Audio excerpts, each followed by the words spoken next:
Good morning, gladiators. Hope you're doing well. This is now week 19, so we're getting close to the end of our semester. Your assignments are up for this week. You do have a test this Friday, so for this week, you have a study guide and you have assignment 31, which is a practice test. So on Friday, I will upload your test and it will be timed, just like the last time you had to take a test.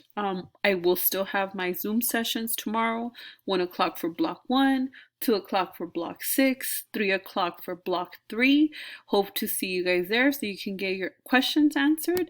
And this week is virtual HPIM Spirit Week. So I think most of us already missed yesterday, the Move It Monday, but you can still participate in TikTok Tuesday, Pajama Day Wednesday, Throwback Thursday, and Pet Day Friday by taking a picture and tagging at HPIM Official on Instagram to be featured on the HPIM Official Instagram story.